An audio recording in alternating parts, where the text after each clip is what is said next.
जो सीरियल है, गैर मुल्की सीरियल, इस पे पाबंदी लगनी चाहिए, एक।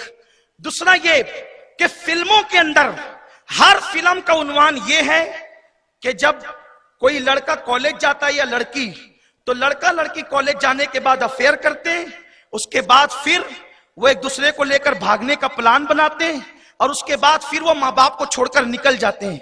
देखो, इंसान की फितरत है, वो जो देखता है वो करता है। अगर इन फिल्मों पर पाबंदी लगे या कम से कम इसका उन्वान चेंज हो, अगर पाबंदी नहीं लग सकती तो कम से कम इसका उन्वान चेंज किया जाए, क्योंकि माँ बाप से, समाज से बगावत और अफेयर के मामला आमतौर पे या तो लोग सीरियल में देखते हैं या फिल्मों में देखते हैं, फिर उसके बाद दूसरे जराए अलग हैं। हमने ना कभी उसकी तायीद की है और ना आज हम फिल्मों की तायीद करने के लिए खड़े हुए हैं। तो मेरे आका सल्लल्लाहु अलैहि वसल्लम के प्यारे दीवानों, ये जो शादी से पहले के ताल्लुकात हैं, ये तलाक के जराए पैदा करते हैं। और मजहब ये कहता है कि शादी के बाद ताल्लुक कायम होने चाहिए ताकि मोहब्बत आखिर तक रहे, क्योंकि मरने के बाद भी हम बीवियों को याद रखते हैं। क्या ये तारीख तुम्हें याद नहीं कि इसी हिंदुस्तान में जो ताजमहल बना है वो किसी बीवी ही की तो यादगार में बना है, और मुमताज की हयात में नहीं बल्कि उसके इंतकाल के बाद बना है।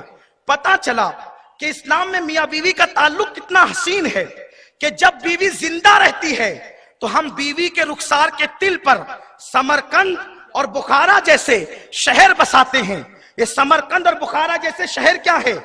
ये बीवी के रुखसार के तिल पर एक बादशाह ने 2 शहर बसाए हैं। जब बीवी जिंदा हो तो हम बीवियों के नाम पे शहर बसाते हैं, और जब मर जाए तो हम ताजमहल बनाते हैं।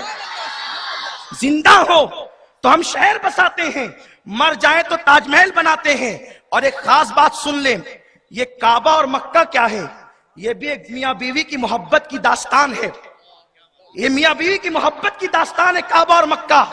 अगर शौहर बीवी का वफादार हो जाए तो समरकंद और बुखारा जैसे शहर बनते हैं और ताजमहल जैसी इमारत बनती है।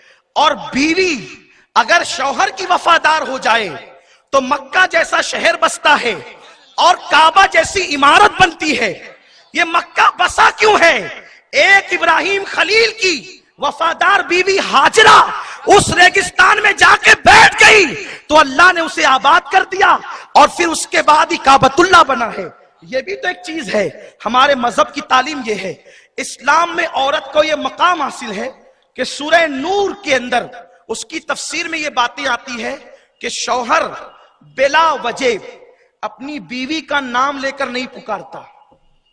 हमारे यहां हम अपनी बीवियों के नाम लेकर नहीं पुकारते। ये कुरान की तालीम है। तफासिर में अगर किसी की बीवी का नाम फुला है तो वो फुलानी फुलानी का नाम लेकर नहीं, उसके लिए मोहब्बत से कुछ नाम रखे जाएंगे और वो असल नाम छुपाकर तारुफी नामों से पुकारा जाएगा।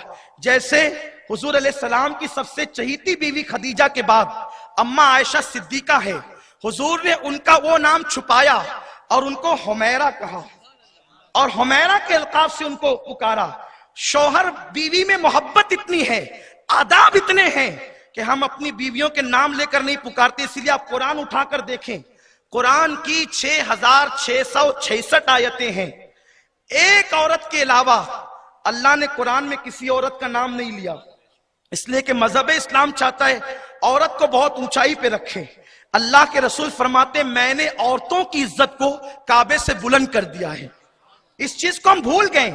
हम समझते सिर्फ नमाज ही इबादत है, रोजा इबादत है, हज इबादत है। सुन लो, अल्लाह के रसूल फरमाते, तुम में सबसे बेहतर वो है, गौर फरमाए, तुम में सबसे बेहतर वो है जो तस्बीह लाता है नहीं, जिसकी दाढ़ी लंबी है नहीं, जो नमाज का पाबंद है नहीं, वो सब बेहतर है बाद में।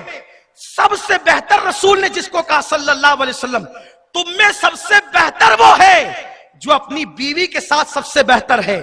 और आका फरमाते, मैं तुम सब में सबसे बेहतर हूं, इसलिए कि मैं अपने घर वालों के साथ तुम सबसे ज्यादा अच्छा सलूक करता हूं।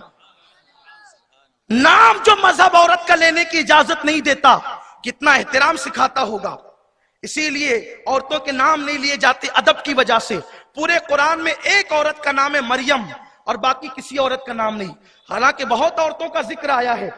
جناب مریم کی امی کا ذکر آیا تو وہاں قرآن کہتا ہے عمران کی بیوی، نام نہیں لیتا، عمران کی بیوی. اس کے بعد زلیخا کا ذکر آیا تو کہا مصر کی عورتیں. زلیخا اور اس کی سہیلیوں کا ذکر ہے. دیکھیں قرآن نام نہیں لیتا. پھر جب کسی عورت کا نام نہیں لیا، اما عائشہ کا ذکر آیا سورہ نور میں، نام نہیں لیا. سورہ 5ویں پارے میں سورۃ النساء میں ذکر آیا، نام نہیں لیا. کہیں عورت کا نام نہیں ہے، صرف ایک عورت کا نام ہے جس کا نام مریم ہے. وہ کیوں آیا؟ وہ اس لیے آیا کہ لوگوں نے یہ مشہور کر دیا تھا کہ مریم اللہ کی بیوی کا نام ہے. تو اللہ نے قرآن میں اس کا نام لے کر بتا دیا اگر بیوی ہوتی تو میں ازراہ ادب اس کا نام نہیں لیتا. اگر بیوی ہوتی تو ازراہ ادب میں اس کا نام نہیں لیتا. نام اس لیے لے رہا ہوں کہ وہ میری بیوی نہیں ہے اور اللہ ماں باپ سے، اولاد سے، بیوی بچوں سے پاک ہے.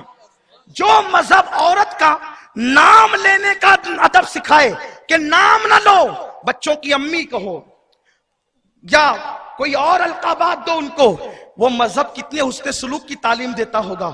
لیکن ایسے مقدس مذہب کے ماننے والے دھڑا دھڑ طلاق دے رہے ہیں. سالن میں نمک زیادہ ہونے پہ طلاق دے رہے ہیں. کسی سے افیئر ہو گیا تو طلاق دے رہے ہیں. مرضی کے مطابق ڈش نہیں بنی تو طلاق دے رہے ہیں. طلاق کو تم نے کھیل سمجھا ہے؟ اللہ کے رسول غیب دا نبی صلی اللہ علیہ وسلم نے فرمایا اللہ کو جائز کاموں میں سب سے زیادہ ناپسندیدہ چیز طلاق ہے. فرمایا طلاق اللہ کو اتنا ناپسند ہے کہ بار بار اپنی گفتگو میں طلاق کے الفاظ بھی استعمال نہ کیا کرو. اور اس کے بعد پھر طلاق بھی دیتے ہیں تو کتنی، ایک زبان میں 3 طلاق. ہم تو یہاں تک سن رہے ہیں کہ کوئی کہتا ہے کہ جا تجھے طلاق تیری، معاذ اللہ اس کی بیوی کو کہتا ہے تجھے طلاق تیری خاندان کو طلاق. تو نے بیوی سے نکاح کیا یا خاندان سے نکاح کیا؟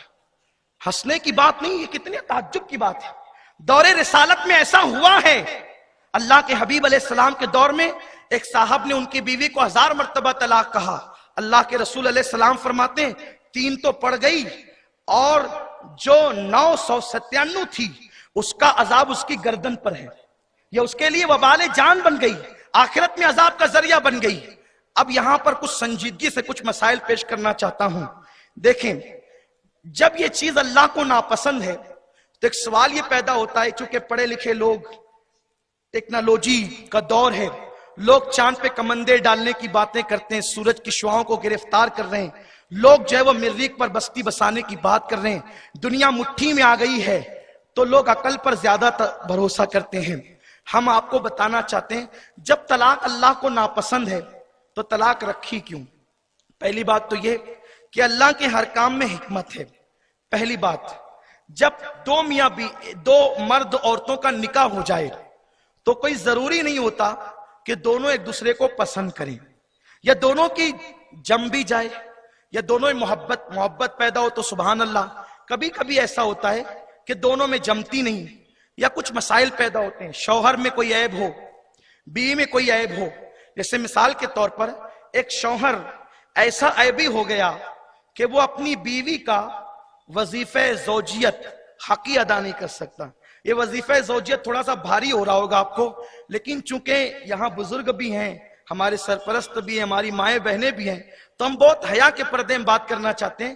جب بھی میں وظیفہ زوجیت کہوں گا تو آپ اس سے سمجھ جائیں گے کہ اس سے میاں بیوی کے تعلقات مراد ہیں. اگر کوئی شوہر اتنا عیبی ہو گیا، بیمار پڑ گیا کہ وہ بیوی کا حق کے زوجیت وظیفہ زوجیت ادا نہیں کر سکتا، تو کیا کرے اس کی بیوی؟ وہ سسکتی رہے، وہ پھانسی کے پھندے پہ چڑھ جائے یا اپنے آپ کو آگ لگا لے؟ کیا کرے وہ؟ تو اسلام نے قانون عطا کیا کہ جب نبھا کی کوئی صورت نہ ہو تو اسلام یہ کہتا ہے جب کوئی صورت نہ ہو تو خیر کے ساتھ دونوں الگ الگ ہو جائیں. اور یہ چیز کسی نہ کسی اعتبار سے ہر مذہب میں موجود ہے. امریکہ نے بہت پہلے اسلامی طلاق کے قانون کا مذاق اڑایا، مغربی دنیا نے بھی مذاق اڑایا کہ نکاح کے بعد طلاق کیوں. لیکن جب انہوں نے دیکھا کہ اسلام میں جب میاں بیوی کی جمتی نہیں تو عورتیں پھانسی لینے کی بجائے जलने की बजाय, किसी के साथ भागने की बजाय वो खैर के साथ अपने माँ बाप के घर लौट आती है। इस हिकमत के तहत तलाक का कानून रखा गया कि जो दो लोग दोस्त हो जाएं, मियाँ बीवी हो जाएं, प्यार मोहब्बत लाजमी नहीं है। अक्सर 95% मोहब्बतें पैदा होती है, 5% अगर ऐसा हो कि मोहब्बत पैदा ना हो तो दोनों अलग हो। नहीं देखते आप, आए दिन लिखा हुआ है अखबार में, किसी को फांसी दे दी गई, जहेज कम मिलने की बुनियाद पे बहू को जला दिया गया। ये सारी चीजें हैं। तो जलाया क्यों गया? कि इससे छुटकारे के लिए अब कोई कानून नहीं उनके पास, इसलिए जला रहे हैं। बीवी बहू को काट डाला गया इसलिए कि उनके छुटकारे के लिए कोई कानून नहीं है। इस्लाम कहता है इतना बड़ा जुल्म मत करो, अगर लाए हो नहीं निपटी खैर के साथ तलाक दे।